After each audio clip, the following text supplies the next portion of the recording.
بسم الله الرحمن الرحيم. أعزائي طلبة وطالبات الصف الثاني الثانوي، أهلا بكم في مادة التاريخ. النهاردة إن شاء الله هنتعرف على الجزء الثاني من درس الدولة الإسلامية عقب وفاة النبي صلى الله عليه وسلم. توقفنا في الحصة اللي فاتت أو في المحاضرة اللي فاتت عن مبادئ الفتح الإسلامي. مبادئ الفتح الإسلامي يعني إيه كلمة مبادئ الفتح الإسلامي؟ يعني كيف انتشر الإسلام، وما هي المبادئ التي اتبعها الفاتحون لفتح دول غير إسلامية أو مناطق غير إسلامية. الرسول صلى الله عليه وسلم في بدايته كان حريصا على أن يكون الفتح في سبيل الله، حريصا على أن يكون الفتح في سبيل الله. لذلك كان يوصي قواده بأن يفتحوا بسم الله وفي سبيل الله. طبعا المسلمين بعد وفاة الرسول صلى الله عليه وسلم ساروا على هذا النهج وخيروا من يقاتلوهم بين ثلاثة أشياء: إما الدخول في الإسلام، أو دفع الجزية، أو القتال. وهذا يعني أن القتال لم يكن شكل الأولوية في الإسلام، بل القتال هو آخر ما كان يلجأ إليه المسلمين، بينما كانت الأولوية للعقيدة ونشر الدين الإسلامي. فالإسلام تمنع إكراه الناس على اعتناقه. لو المسلمين انتشروا بالقوة لكره الناس الإسلام. فسيف الإسلام لم يشهر أبدا في وجه المستضعفين، وإنما في وجه القياصرة والأكاسرة الذين كانوا يملكون الجيوش ويتسلطون على العباد ويكونون خطر على الدولة الإسلامية. إذن هناك اختلاف جوهري واختلاف كبير بين أهداف الفتوحات وأهداف الاحتلال. أهداف الفتوحات وأهداف الاحتلال. يعني إيه احتلال؟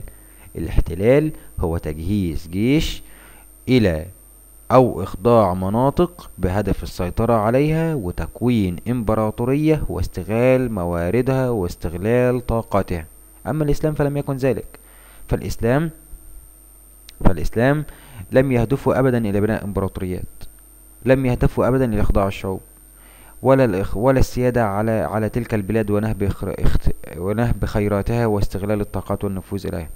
كما أنهم لم يحملوا مشروع عداء إلى الآخر، وده طبعا يخالف مبادئ الدين الإسلامي، ولكنهم انطلقوا فقط وهم يحملون العقيدة الإسلامية السمحة التي تدعو لحرية الإنسان واحترام الآخر والتعايش ونشر الحق والعدالة والرحمة ما بين الناس.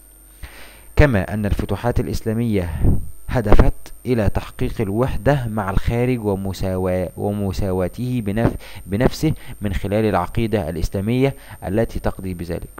الرسول صلى الله عليه وسلم غرس في نفوس المسلمين أنه لا فضل لعربي على أعجمي إلا بالتقوى، واتضح ذلك من خلال الوصايا التي تركها الرسول صلى الله عليه وسلم للفاتحين. الرسول صلى الله عليه وسلم أوصى الفاتحين ب5 أشياء، ونهاهم أيضا في نفس الوقت عن 5 أشياء، هي الوصايا هي النواهي. فكما نهاهم الرسول صلى الله عليه وسلم ألا يقتلوا شيخا أو طفلا أو امرأة، دي رقم 1. 2، لا يغيروا عليهم ليلا كي لا يراوعوا نساءهم أو أطفالهم. لا يقربوا رهبانا تفرغوا للعبادة في الصوامع. لا تهدموا بيتا أو معبدا. رقم 5، لا تحرقوا زرعا ولا تقطعوا نخلا. هي دي وصايا النبي صلى الله عليه وسلم. وهو دوت النصف الثاني من درس اللي تركناه المرة اللي فاتت، وهو الدولة الإسلامية عقب وفاة الرسول صلى الله عليه وسلم. ملخص سريع للي احنا قلناه. هسأل أول سؤال. رقم 1، ما هي مبادئ الفتح الإسلامي؟ هقول رقم 1 تحقيق الوحدة مع الخارج ومساواته بنفسه. 2، أن الفتح في سبيل الله وبسم الله. أن الفتح بسم الله وفي سبيل الله.